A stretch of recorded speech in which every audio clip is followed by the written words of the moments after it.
This might crack open a new idea for them, another growth channel that they could leverage as a resource for their investors. I'm Jason Hull, the CEO and founder of DoorGrow, the world's leading and most comprehensive coaching and consulting firm for long-term residential property management entrepreneurs. My guest today is Brian Seidensticker, founder of Mount North Capital and Tax Sale Resources, one of the nation's top platforms tracking over 8,000 tax sales and over 1.5 million distressed properties each year. Brian is a leading expert in tax lien and deed investing and shares how property managers can turn overlooked tax delinquent properties into major portfolio growth opportunities. Before we get into the topic at hand, let's rewind and tell everybody, how did you get into entrepreneurism and how did you get into these businesses that you now have? Yeah, well, I think it's an interesting story, although I'm slightly biased because I did not grow up with aspirations of being in this space or doing what I do today, although I love what I do now. I got my first internship in the aerospace industry, which is where I spent the first 10 years of my career at Honeywell. Within a year out of school, I did land what I consider a dream job and did love what I did for quite a while.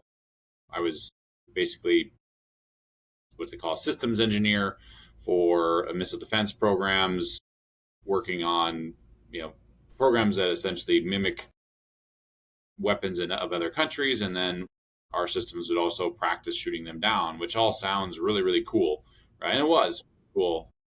I eventually came to the conclusion that I'm get 2 years of banging my head against the wall with government contracts, right? Anybody that's dealt with the red tape associated with that for what equated to about 2 minutes of really cool. Those just didn't equate for me as being worth it. And that was where I kind of realized, okay, I got to find something else. Now, I wish I could say the next day I gave my notice, dropped the mic, and left. That's certainly not how real life works. But I did start getting into, originally fix and flip houses. And this is in 06, 07 time frame, and ended up upside down in one of those. We were flipping properties in Montana, and so I got a notice of a potential tax lien on that property. Now, the odd thing is that because the way that Montana statutes are at the time, where every potential investor had to send you a certified letter, I didn't just get one notice from the county. Probably would have never thought twice about it, but I got 20, 30, 40 of these certified letters all saying roughly the same thing. And that's really what triggered me to go, what is this all about? Because I'm a curious person by nature, and started researching, this whole tax lien certificate enigma at the time. And lo and behold, it was a whole industry. Like, there's legitimate large businesses and banks that are doing this. And that's what really steered me in the direction of shifting from a fix and flip to buying, tax liens. And that was really the introduction to the space that we do a lot in today. Got it. Yeah, interesting background. So from aerospace, doing engineering, to real estate fix and flips, and now you're in software and technology and doing some other cool stuff. So tell us a little bit about how can this benefit property managers. Let's get into this idea. Yeah, so I think when it comes to property managers specifically, whether they're working with investors, right, to inquire on behalf of the investor, and then they're operating the property, or they're maybe managing that portfolio themselves. I mean, really what tax sales have two different avenues. There's tax liens and then there's tax deeds, right? And the tax deeds are what are sold at the end of a foreclosure process for the liens that never end up getting repaid. They go through a foreclosure process, very similar to a mortgage foreclosure, although a lot longer timeline. And most of those are in areas where property managers, or I'd say a segment of property managers, you can get great rental options, especially if you're in the avenue of fix and rent.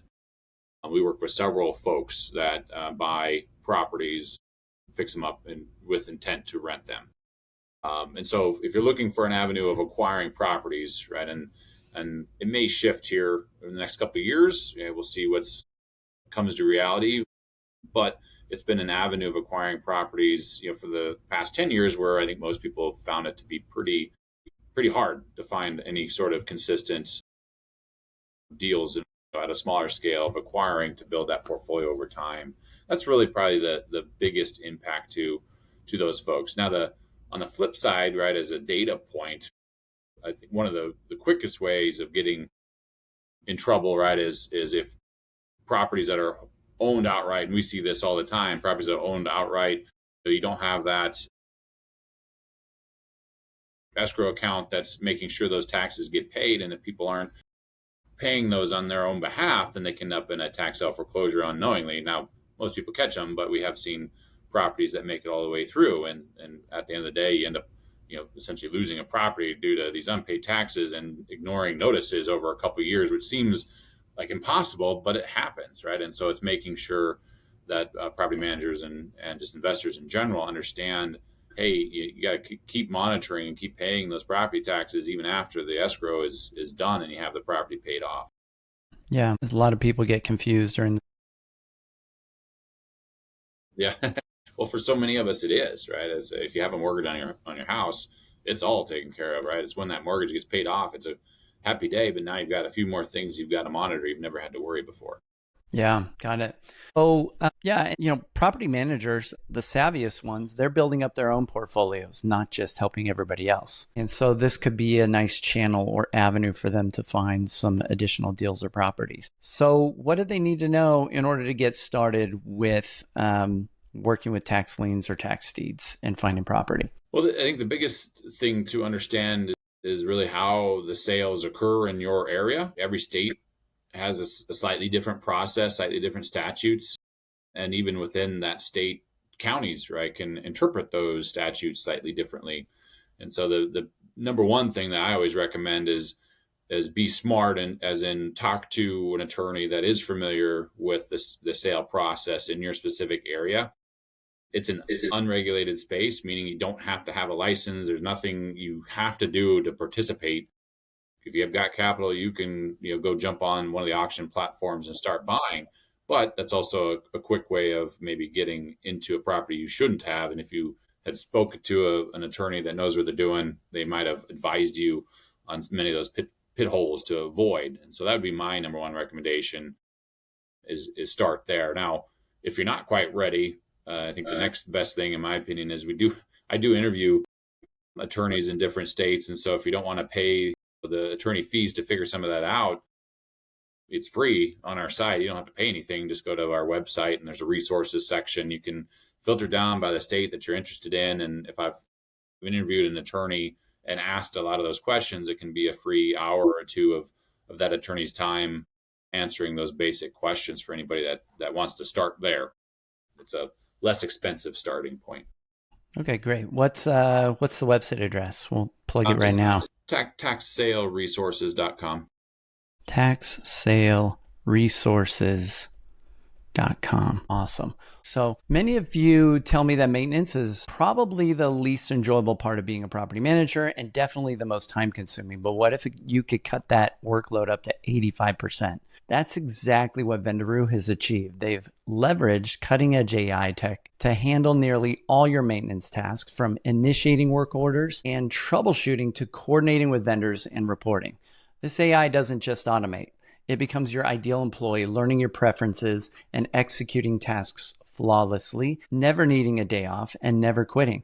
This frees you up to focus on the critical tasks that really move the needle for your business, whether that's refining operations, expanding your portfolio, or even just taking a well-deserved break. Over half the room at DoorGrow Live last year at our conference signed up with Vendaroo right there and then. A year later, they're not just satisfied, they're raving about how Vendaroo has transformed their business. So don't let maintenance drag you down. Step up your property management game with Vendaroo. Visit vendaroo.ai/DoorGrow today and make this your last maintenance hire you'll ever need. Let's get back into tax liens and tax deeds. Now, how could property managers start to educate their clients on this so that they can get more properties in their portfolio? So I guess a quick note, just listening to that note from Vendaroo, this is the first I've heard of that, and it sounds fantastic. So it's definitely one I'm going to check out after this, Jason. That's cool. How does Tax Resources help these folks? Yeah, so property managers, one of their primary goals, what gets them access to more deals is just being connected to more investors. They want to get more clients, and they want their existing clients that they love that want to get into more property, help them find more property more quickly. So how can property managers start to educate their clients, these investors, on tax liens and tax deeds? What would be a good way for them to start being self-educated enough that they could go and educate them about this so they can create more business? Yeah, I mentioned our website with resources section, but I host a podcast as well called Tax Sale Insiders, where I'm interviewing industry professionals, interviewing attorneys, interviewing folks that are I'll say real and legitimate in the space. And I started that podcast because there wasn't a whole lot of real and legitimate information out there. For anybody that is legitimately wanting to get in the space, it is outstanding. Got it. It sounds like a good step may be to check out the podcast, see if there are, check out your website, see if there's any attorneys that maybe you've connected with in a particular market. But regardless, they need to find a local attorney, and maybe a good strategy for some of my clients listening and others would be to go find that local attorney and maybe do a little event with them. Bring your investors to the table, interview them, and ask the attorney to help you put together something that would be mutually beneficial for you, the attorney, and for the potential mutual client that you could share. So sounds like a good strategy to start getting into some of these deals. Absolutely. Tax sales occur nationwide, right? And there might be slightly different processes, but it's something that I'd say everybody could look into. It's not isolated to one market or another. It can be a tool utilized, right, for anybody in the space. So so explain your services, your sites. How can, besides just doing research, how else can these facilitate what they're trying to accomplish here? So really what Tax Resources is today is it answers all the basic questions that there weren't any answers to when we first got in the space, right? This is over a decade and a half ago. But at the time, and I say simple answers, things like, when are these auctions taking place? Where are they taking place? What are the properties associated with these auctions, right? And what are the information associated with those properties? Because typically, definitely at the time and still today, what's published, right, is a list of parcel numbers. So that doesn't tell you a whole lot. Parcel numbers and tax amounts do. And so what we've done is compile that all into, I haven't gotten in trouble for this yet, but I'll say Zillow style platform, right, where it's all loaded with all of that information. And so if you're after a specific asset type, which I think property managers could certainly in their area say, hey, I want to target these parts of town. I want to target these types of properties with certain square footage and number of beds and baths, right? You can set all that criteria up, and the system will tell you, here's what's going up for sale, right, at any given moment in time. And it seems simple, right? And that's a massive task, right? Coming from somebody that put it all together, right, and have a great team monitoring that. But it's 8,000 plus auctions a year. It's millions of properties, and so it's a massive task. So we've simplified that, right? And that's essentially, think of Tax Resources as, once you kind of know what you're doing in the space, right? So go do your research, talk to attorney, right? And you've got your model, right? What you're looking for, what you're looking to target. Then the platform can be all of the information for you to be successful from there. One of the issues that some investors may come up against is a very cash intensive acquisition strategy, because you have to typically have cashier's checks, right? Capital on hand day of the auction. You don't have 30 days, to go close. Now there's some states where you can put a deposit down, but in general, most of the country works under a, as is sale right then and there. I've actually even participated in auctions where they pause the auction and they won't continue until the person that won it comes down and provides their cash to purchase that asset. Wow. Most folks, right, you don't have millions of dollars laying around. And that's really where Mountain Earth Capital, which is the other side of the house, came about, which is working with local investors and helping provide the capital in acquiring those properties. Now, I'll stop short in saying that we're a lender. We're not a lender. This is not a lending scenario, but we can be a capital partner for folks that want to use this as an acquisition strategy and have a model that is already successful or have a great model in mind and want to pursue it, because we can be the capital that on the day of action and buying those assets in kind of a bridge type scenario where you have an end goal in mind. And so that's what Mountain North Capital is the access to the other major problem, right? The harder problem. We solved the easy questions and problems back in 2010, and then 2020 we solved the second half, which is the capital aspect for folks that want to participate in this acquisition strategy. Got it. Do some get involved with lenders trying to do these deals, or hard money lenders, or? Yeah, I think there's probably three avenues of, well, I'd say four avenues of capital, right? And if I were to, rank them in the least cost. If you have cash on hand, great, right? That doesn't cost anything. If you can get a line of credit out on some other asset or assets, right? Then that's a least cost effective or least costly avenue.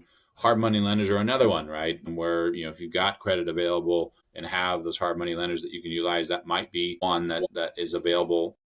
I would caution, though, that not caution, but not all hard money lenders are aware and comfortable with tax sales. So that's something you got to work through with them. And then most folks don't have access to those, or you have access to those until you kind of max all those out, right? And then, our source of capital is a very different source of capital, but allows folks to continue buying when typically folks have to stop buying and run out of those other sources. Yeah, so they've got to find the cash, they've got to find the funds to be able to do these deals, and they move quick, like real time sometimes. Yes. At these auctions. How do these auctions differ from like the foreclosure auctions and some of these sort of deals? I'd say they're similar. For most folks, or folks that are familiar with mortgage foreclosures, a lot of time the procedures are very similar. Now, the biggest difference is the type of title that you get at these auctions. And this is why banks don't typically touch these type of assets, because you're essentially buying a quitclaim deed. Now, that quitclaim deed comes with headaches, right? You have to potentially do some quiet title, which is probably the most common thing that you got to deal with. And you may or may not, most of the time you don't, have to deal with any of the liens on the property, right? And so those are things that most people don't understand. That's also a reason why a lot of hard money lenders don't really like the space, and also a reason why banks won't touch it, right? They don't want to go through the effort of learning all of those things at the scale that we're talking, right? Because there's probably $4 to $5 billion of real estate sold like this annually, which is plenty, right, for most of the folks listening. But for banks, that's a small drop in the bucket compared to traditional real estate. And so that's one thing to keep in mind is the actual the logistics of registering for the sale, participating in the auction, right? That's all very similar, right? You underwrite properties, that's no different. The biggest difference is when it comes to underwriting the title, right? You have to keep that in mind. And that's also one of the things that Mountain North Capital provides, is we understand that and can kind of help people avoid, pitfalls, because we're interested in making sure that they're successful also. So that's the biggest difference, is just the additional underwriting involved on that. Got it. So maybe it would be a good first place to start would be to leverage the expertise of Mountain North Capital, go through one of these processes before you start trying to wing it on your own, perhaps. Yes. I mean, like I said, without completely tooting our own horn, right? I would recommend that. Obviously, I'm biased, right? But for folks that are somewhat new to the space, but at least understand real estate, understand how to manage that real estate, which the majority of listeners fall into that bucket, and just want to utilize this, then Mountain North Capital can be the perfect partner to work with in that regard. Got it. What are some of the big questions that people have when they start getting involved in this that they should be aware of? Well, we've covered some of them already, but it's like, what are the other, I'll say, unknown unknowns, right? Of like, what should I be aware of that I haven't asked about, right? And we've touched, making sure that you speak with attorney, right? Making sure that you're actually underwriting every property. And I don't worry about this as much for tax deed buyers, because they're used to underwriting properties. On the tax lien side, there's kind of a myth out there that there's value in every tax lien sold, and that's not the case, because there's tax liens sold on worthless pieces of property. So underwrite your property just like you would normally. Make sure that you understand the title aspect of the property that you're acquiring and what other we call garbage you're going to have to deal with. And then just making sure that you have a valid and good exit ramp, right? Especially if we're going to partner with folks, we're not interested in the long-term hold strategy. We want to be that, hey, let's buy the property, let's get it stabilized, let's make sure the title issues are squared away, then go get normal financing, right, at a lot better rate, get us out of the way, and then you can hold it, for the term of however long you want to own that rental property, right? And we've worked with several folks that are using that strategy of working with us in that short period of time. And that's, I think, if you execute that playbook, you can be very successful. Does that cover then most of the major potential pitfalls that people fall into when you see them getting started with this? Yes. I think if you do it the right way, you do your research right, and you don't just blindly go start buying items, then you'll be successful.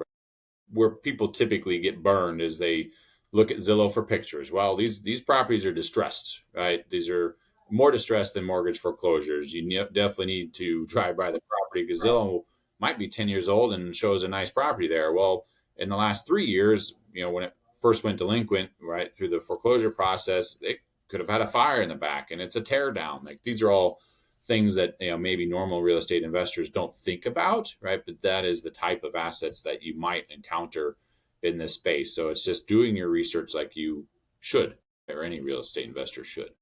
Do these always have to be done in person? Is there a way to do any of these remotely, or is that just dependent on some markets? So the auction platforms in attendance typically can be done remotely, and that part of working with Mountain Earth Capital is many of the auctions where you still get great deals are live, but that's part of the services we provide is actually having bidders that attend the auctions. And so if you're in California, for example, and you want to participate in auctions in Texas, typically you wouldn't be able to do that, but through our program you would. Interesting. On the other hand, there are almost every tax deed auction in Florida is online these days.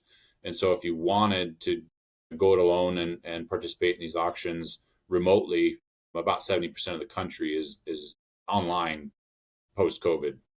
Got it. Yeah. They just doing this on Zoom or Google Meet or? Yeah. Well, they have platforms, auction platforms that the counties have contracted with and utilized for the sale of property. So instead of raising your paddle, you're clicking a button. I mean, the auction is executed the same, but allows really anybody to participate in them at this point.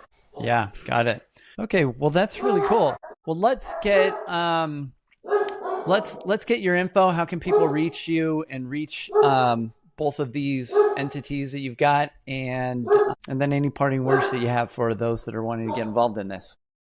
Yes, I think the easiest, as far as the two websites for folks that want to check it out, right? taxsaleresources.com. Mentioned that earlier. On the Mountain Earth Capital side, it's mountaincapital.com.